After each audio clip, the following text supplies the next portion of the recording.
Welcome to another edition of the Middle Dimes podcast. Unfortunately, you're stuck with one guy today. The other guys are out on the field coaching some of the kids, but we got a special guest on. We got Los Angeles Angels minor league prospect Denny Brady on the show. Sit back and take a listen. All right, we are joined by Denny Brady. Denny was drafted in the 7th round by the Angels. Currently he pitched for the Trash Pandas, the AA organization last year. Tickled to death to have him on. Excited to get to know more about you. Thank you again, Denny, for taking some time with us. Oh, of course. I'm definitely glad to be here. Yeah. So I do got to know, obviously you're in Arizona. We spoke just a quick minute, but I got to know what the heat is like right now on a day-to-day basis for you. Beautiful. 70 sunny, no humidity.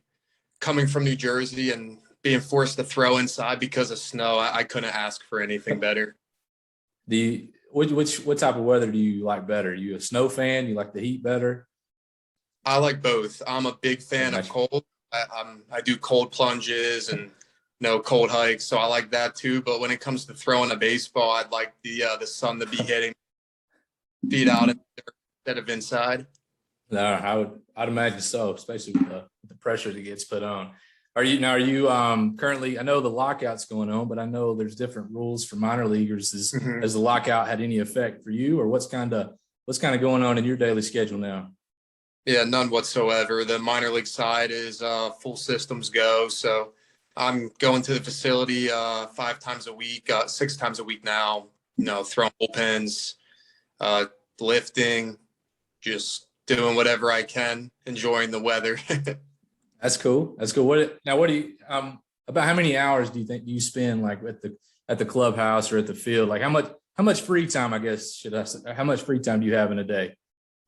At this point in the year, I do have a lot of free time. I get up around 6, get to the facility 8 or 9, and then normally back home before 2.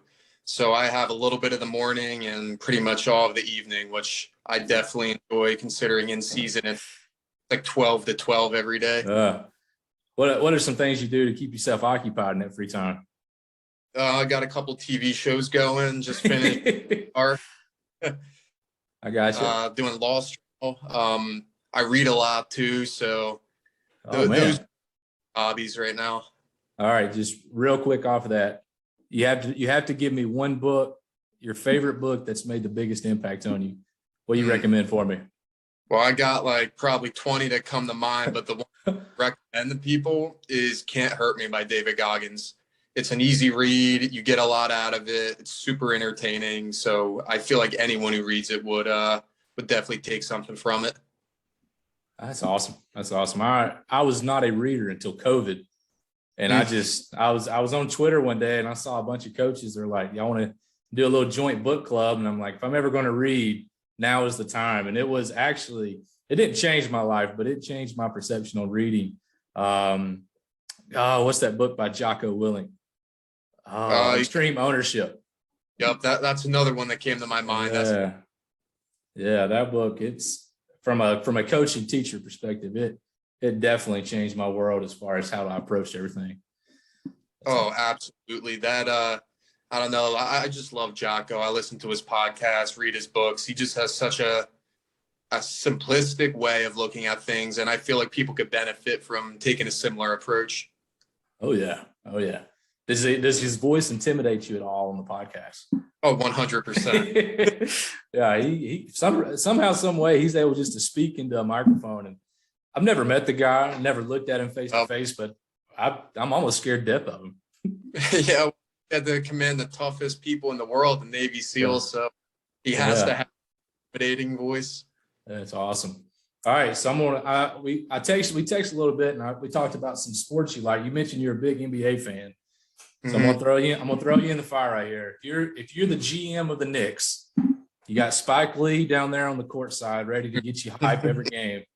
And for somehow you've managed to free up some cap space to get you a big name stud. Are you signing KD, LeBron, Steph, or some other no name? Who are you going after? I like Steph. I think he still has more good years in him, less controversial. So I would go with Steph. I do, FYI, I'm a Sixers fan. So Okay. pretty involved in the trade that went on. But from their perspective, I think Steph would be a good move. So does that mean you're excited about James Harden? 100%. Yeah. I've kept up with a little bit. I'm not, I keep up with basketball, of course, but the NBA, I'm still, I'm not. LeBron James has just killed everything inside me to watch NBA. So what was your take when this whole Ben Simmons saga is going on? Like, what in your mind? What are you, is it driving you crazy? Are you thankful just to get rid of him, or what's your thoughts on that? I can't put myself in the guy's shoes. I don't really know what he's going through, but as a fan, like, come on, man, like, get him money. If you don't play well when it matters most and you're getting paid that much money, people aren't going to be happy. So, I mean, I don't know what it's like to be ridiculed like that, but when all this went down, I'm like, you got to get rid of the guy. That's not really the type of mentality you want to have in a clubhouse. So, right. Getting rid of him, I think, was a good move, especially like he's not playing at all. So, yeah, my personal opinion, I'm just thinking like, dude, you have a job to do. I would kill to be able to tell my boss I'm not coming into work today and still rake that in. But I lost a lot of respect for him from just a competitor standpoint. Like, hey, dude, like you said, I don't know what he's going through, but you suck it up and do your job. Like, that's exactly. I mean, the one thing I do get is he's never had failure in his life. Being I think he was 1-1. Everywhere he's been the guy, and then suddenly he's thrown into a situation where, hey, maybe I'm not the best player around, let alone the best player on my team, and never negative feedback. So, I mean, I get how it's tough, but at the same time, like, you're getting paid hundreds of millions of dollars to do this. I agree. Suck it up and play. I'm betting, but you got to play the game. You're getting paid to play. Right. So you also said, and I told you I'm going to ask this question. You said you did a little MMA. I got to know some stories. How did it get started? What was it like? Give me some good details on some MMA right here. Yeah, well, I got started with Taekwondo. I think I was 7. I did that for 5 years. Got my black belt, and then I had to choose between that and baseball. I chose baseball. So for all that time, I would just mess around. My brother was into it too, so I would just, shadow box him every now and again. But this past offseason, I got into some Muay Thai, which was actually really fun, hitting pads, sparring without like actually throwing real punches and kicks. I had a lot of fun doing that. And it's just, you got to be such an athlete. You're moving around. It's a lot of fun, especially if you got people with you who know what they're doing. It can be a lot of fun. Oh, man. When I hear MMA, I'm thinking Brock Lesnar is coming at me and I'm trapped by a cage and I can't climb that thing quick enough. Yeah, well, like I said, we're not actually throwing punches. Not as fun, but I'm not gonna leave with some injury. It's a good time. It's a good workout. Really good workout. That's cool. All right, I'll change the gears, make it a little bit easier on you talking about baseball. You played 2 years at Mercer County in New Jersey. Did you know growing up in New Jersey that baseball was going to be your ticket? Has that been your plan ever since you was a little kid, or was there a moment where it just clicked with you and you're like, oh man, I can really make a career out of this thing? Yeah, as a little kid, grew up a Phillies fan. Oh no. What are you? Braves fan. Oh yeah, we podcast together. Well, I'm an Angels fan now. There you go. There we go. Yeah, Phillies fan when I played for the Angels, but anyway, like growing up, I wanted to be just like Chase Utley. He was my favorite player to watch, and obviously I'm a pitcher now, so Roy Halladay came around, and guy was just incredible competitor. Great pitcher, and that's kind of when I started to transition from being a hitter to a pitcher. So mimicking a guy like that growing up, I knew baseball is what I wanted to do, and I just wanted to be in the same shoes that Halliday was in. What was high school baseball like up in New Jersey? I mean, is it pretty serious taking up there? Is it not many teams, or what? Here in Alabama, high school baseball, it's hit or miss. If you're not at a big program, you're just you're taking all the athletes that are bored, want to come out there and hit some. What's high school like up there? There's good and bad talent. So I got to see some really, really good talent, first rounders. Oh, wow. Guys throwing 90, but then we play a team where not a single one of those guys are going to play after. So there's a pretty big talent gap, but high school baseball was a blast in New Jersey. We had a lot of good competition, and that's what I live for. So high school baseball and JUCO baseball were some of the most fun times I've had, and ironically, the lowest budgets I've been around too. That's cool. So what was your recruitment like coming out? Did you have multiple offers? Did you know Mercer was where you wanted to go, or what was that like for you? Yeah, so out of high school, I went to East Carolina for the first year and then Mercer for the second, and that's where I got drafted. So Gotcha. out of school, I had quite a few offers, pretty much all on the East Coast. I was between ECU, West Virginia, and Penn State, and I ended up picking ECU because at the time I was like, this is the coolest place to go for baseball. Second time around after going JUCO, I didn't look at things the same way. I wasn't looking for a cool place to go. I was looking for the place that was going to make me the best athlete and baseball player I can be. And I committed to Old Dominion out of JUCO. But I ended up getting drafted out of JUCO, and that's when I became an Angel. And for the last 6 years, here I am. That's cool. I know, just as a side note, like I said, I'm by no means a professional athlete, but the first thing I noticed when I looked at your profile was you're still with the team that drafted you. I know, a lot of times you might not get drafted by the team you want, that you think that's your little kid, maybe not your childhood team, but it says a lot that you are still with that same team that drafted you. That says a lot from your standpoint that, you're doing exactly what they want. And it says a lot from them that, hey, like, we still believe in you. We're not going to get rid of you. We're not going to dish you off. Like, I think that's just such a cool story for a guy, because it's rare. I mean, it's rare guys are able to stay. And I thought that was such a cool thing that when I was researching you, looking you up. Yeah. It's usually either the team that you're on really wants you or no other team wants you. So I would like to think that the team likes me. Yes. But yeah, a lot of mutual respect there to stay with the same organization from both sides. And a lot of good relationships built through the years. When the year you got drafted, was you prepared? Like, did you kind of expect that to happen, or did the draft happen and you saw your name and you kind of stunned, locked in, and it just kind of took you by surprise a little bit? Yeah. I thought I was going to get drafted right around where I did. So wasn't an overly big surprise, but yeah, the draft day, what a lot of people don't know is it could be really stressful because you're getting calls from all these different teams saying they're going to pick you here or pick you there. And then, you're waiting for your name to pop up and then you see someone else's. Like, I didn't realize that was a thing. Then it happened to me, and then I talked to everyone else, and it happened to them. It's both the most exciting day and the most stressful day I think I've ever had in my life.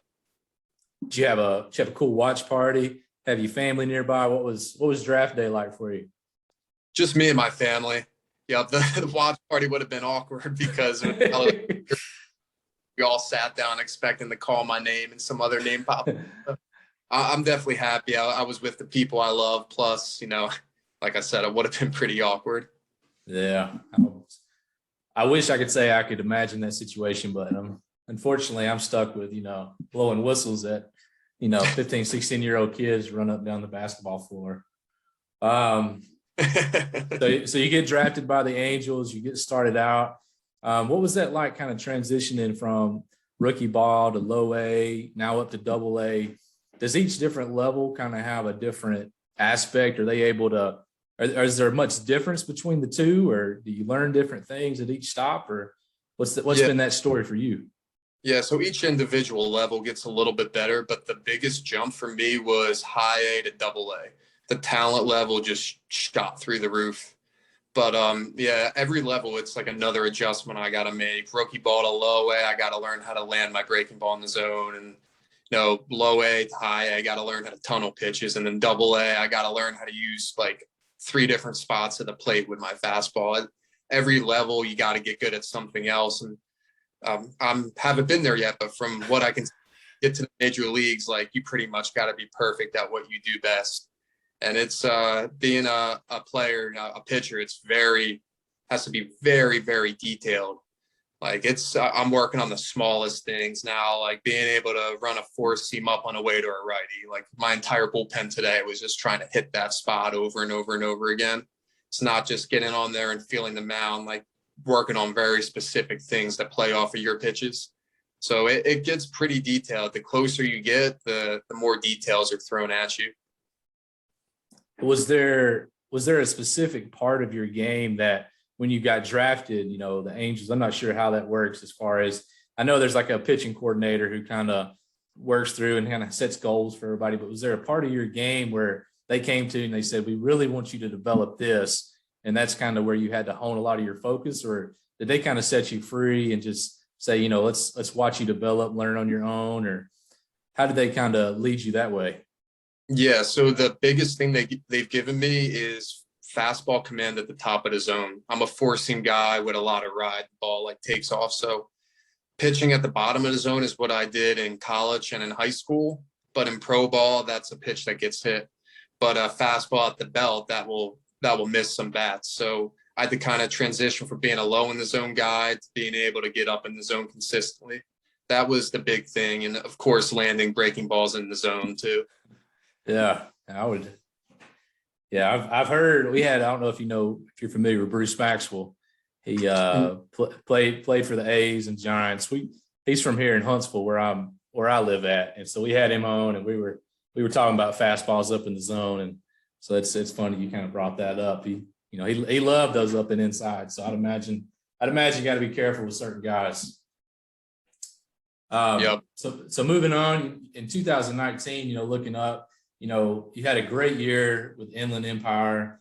The A's, a lot of the journalists and stuff, they were talking about you're this next guy coming up. And then COVID hit and you had to pause for a year. What was that like as somebody you're young, you're still learning, you gained some momentum, and now you just got to go to a complete stop? And as far as your competition wise, what was that stoppage like for you? So believe it or not, I think the COVID year was my most beneficial year because I was able to sit down, say, I got nothing but time to work on what I need to work on. So I wrote down a couple goals, and I was actually able to throw a lot of live BPs in someone's backyard in a batting cage. I threw 40 innings in a batting cage outside. So I was able to work on specific things, get constant like videos, looking at mechanics, looking at what my pitchers are doing. So I think that year more than any other year, I really started to learn what I needed to do as a pitcher. That's cool. Usually that it's not the response you get, but that's awesome. You were able to kind of use that to your advantage. Was, pitcher fatigue, until you make it to the minor leagues and majors, you're not pitching for months and months at a time. Was that a real thing you kind of had to learn and try to adapt your, how much extra work you're putting in just so your arm wouldn't wear out towards the end of the season? Oh yeah. Well, I got hurt last year because of that. I was just not able to recover. And it's definitely a constant learning process. Every year I make little adjustments to my workout routine, my throwing routine, and it's still like tweaking this, fixing that, trying to figure out what it is that actually works best for me. But yeah, pitching in the minor leagues, you're pitching once every 5th day for months on months at a time. It adds up quick.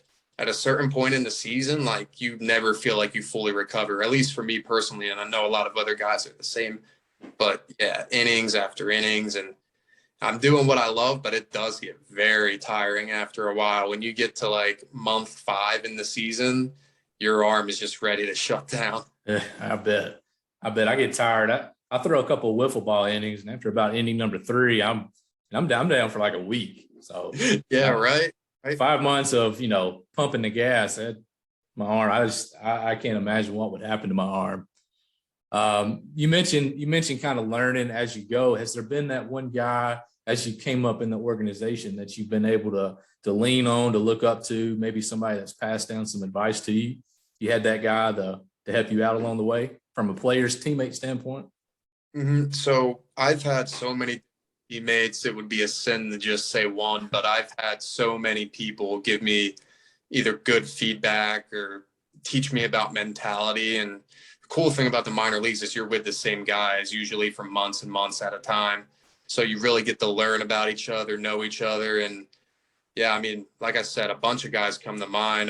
One of them is now a pitching coach for the Reds, Simon Matthews. He, in that 19 year, he was working on me pretty much every day, trying to help me with my fastball command up in the zone, just in catch play. And he, he would be one. And another guy, Daniel Procopio, little Canadian kid who threw 100 miles per hour, just picking his brain and learning how he generates force and gains momentum down the mound. Just little things, picking from people and seeing what works for me.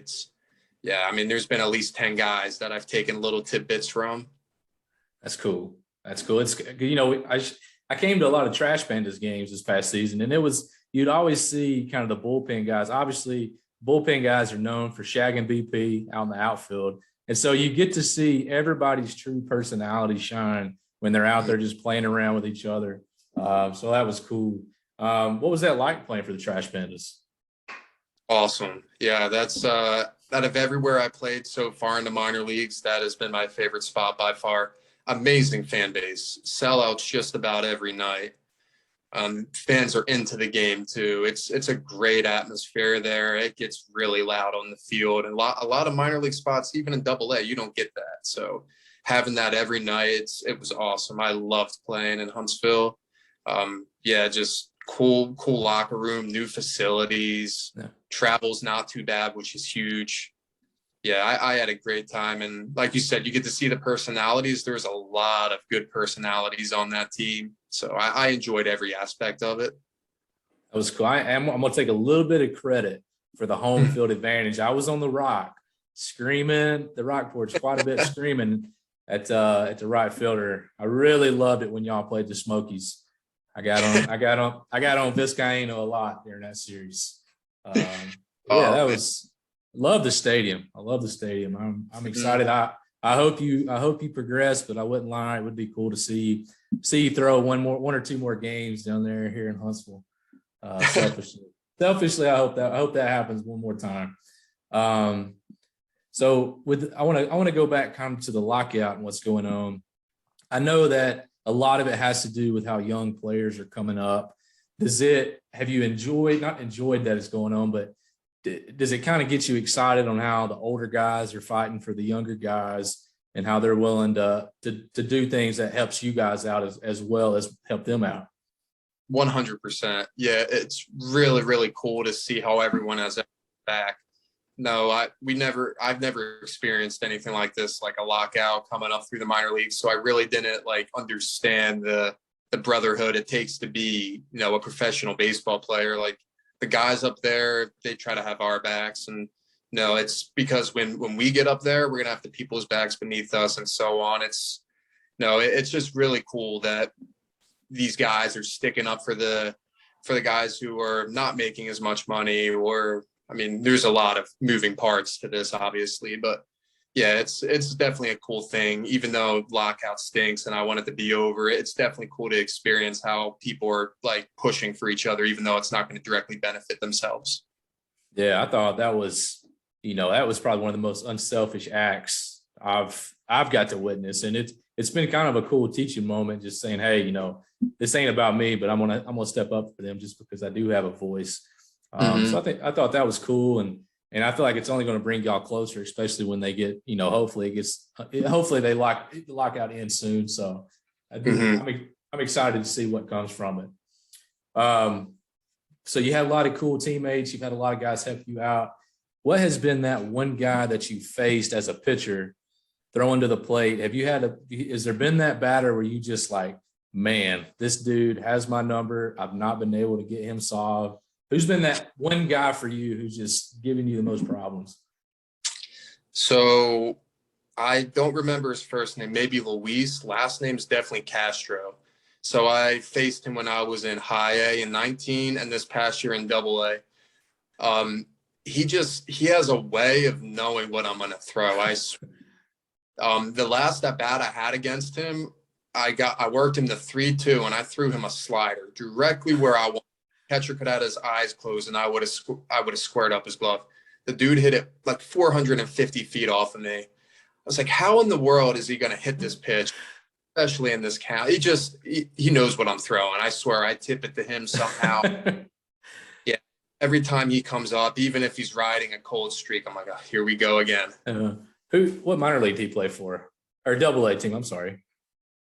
So this past year, I can't really remember. He played for the Rockies in 19. I do remember that, but I'm not sure he played for this past year. Because I feel that name sounds so familiar. Granted, it sounds so familiar. I feel like I've seen him play at the stadium. Yeah, probably seen that too. No one's gonna forget bomb. The main bomb I remember is Mac knocking that grand slam in extra innings off of the backup catcher. Yeah, that was the one. I'm like, okay, because at the time, he comes in and you never know. Sometimes minor league relievers, they're not there to throw gas. And I'm just looking at it. I'm thinking something ain't right when he's warming up, just tossing these darts. And then I'm thinking, this dude's a catcher. And then he sends that moon rocket out there to left field. That was pretty cool. I won't lie. That was cool. Also weird because, like, do you celebrate walking off on a back? Yeah. Is it hat flip about? Do you like throw your helmet and jump on home plate, or is it something you're not supposed to celebrate? Yeah. A little bit of area there. Yeah, it was a cool moment nonetheless. It was cool. Definitely was. So you got to play with Reed Detmers this past year for a little bit. He was still at Rocket City when you were there? Talk about him for a little bit. What was when the first time you saw him? What kind of stuck out to you the most when you was watching him pitch and work out and stuff? So the first time I ever really got to like see him, I played catch with him, and we're playing catch. I'm like, he's got a pretty good fastball, pretty good changeup. He throws me that curveball. Oh my God. I swear to you, no jokes. I whiffed the first three he throwed me. I literally didn't catch him. I was like, this is ridiculous. How can anyone hit this with a baseball bat? I can't even put a glove on it. And then I knew he had a good curveball, but then when the season rolled around and I got to see him pitch, I'm like, got a good everything. Like, it's fastball. He could strike guys out with 4 different pitches at any moment. Incredible pitch. And he knows how to use his, 21, 22 years old. And he just, best arsenal I've seen, knows how to use every pitch. I think you got to see a major league all-star in that guy. He's legit. Yeah. We was at opening night, and I want to say fan 10 on opening night, his debut. And you kind of knew from that moment he was special. But I just think it's cool from you guys getting to watch him, and I'm sure there were times he picked each of y'all's brains, just, each of y'all worked together. But I don't know. I guess I'm trying to think of what I'm trying to say here. I don't know. We're gonna move on from it because I can't put the words of where my brain's trying to think. Anyway, we'll move on. What we got, like I said, we got a lot of kids that listen to the show. One of them is he coaches baseball at a 4A school here in Alabama. And I want to know what would you tell these young kids coming up if they really want to pursue playing professional baseball? What's your one piece of advice you would pass down to them? Ask a lot of questions, seek out knowledge. A lot of people get in trouble thinking that their way is the best way, but there's people who know way more than you, people who know way more than me. Like, picking people's brains, getting a better understanding for what it is you're trying to do, whether it's in the weight room or on the baseball field. I just think opening up conversation with people, you'd be surprised how much you can learn from just talking to someone. Yeah, that's always my big one. Just be willing to change if something's not working. Yeah, so that's cool. I'm gonna make sure they listen to that part when somebody gives me some crap next time to practice.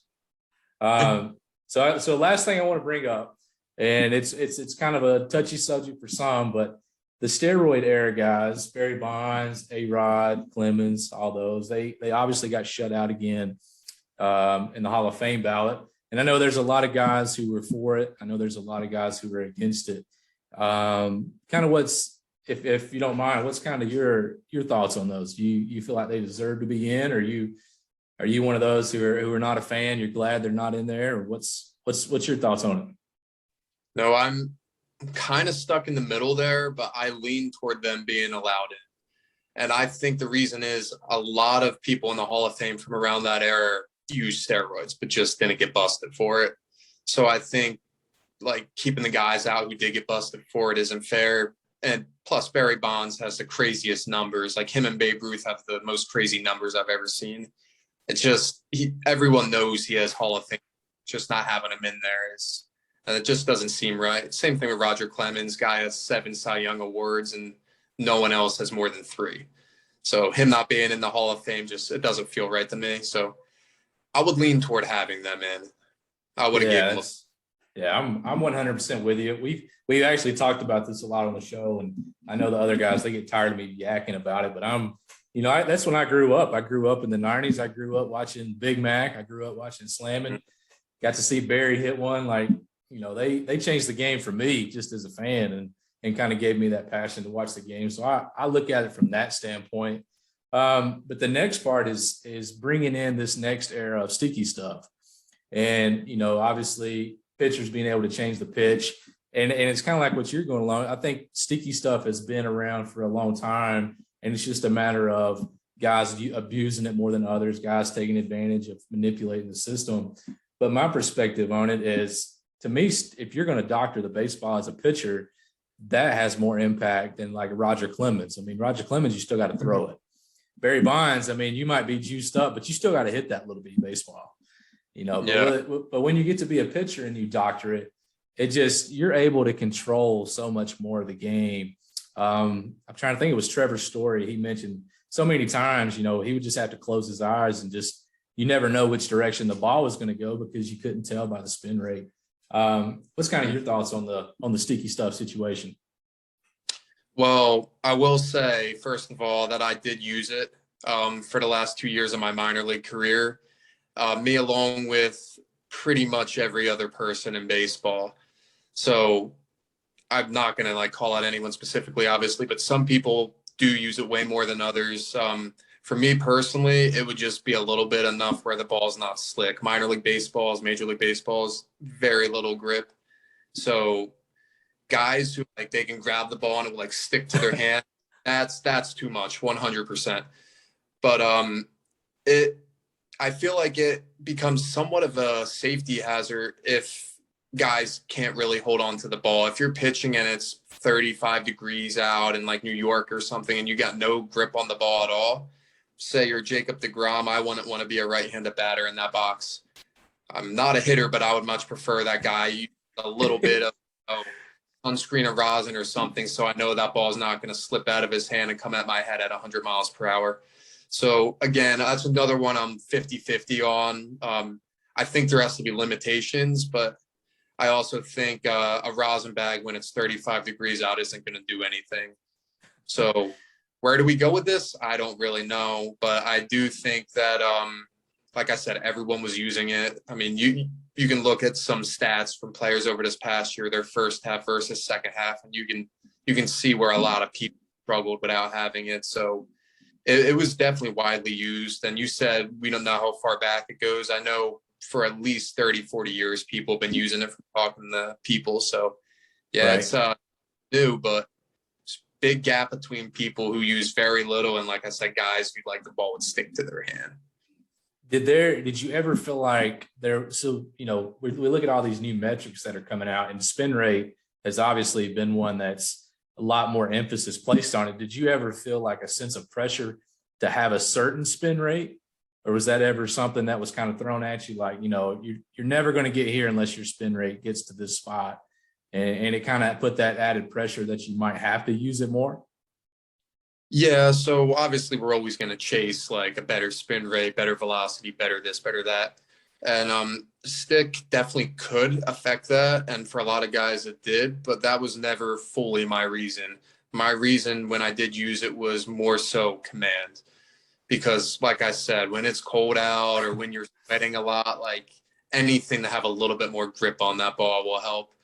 And is it an unfair advantage? Yeah, it definitely tips the favor toward the pitchers a little bit, but like rosin is a sticky substance. So where do we draw the line here? Rosin's okay, everything else isn't. Or there's so many different things people use. It's hard to kind of draw a line here.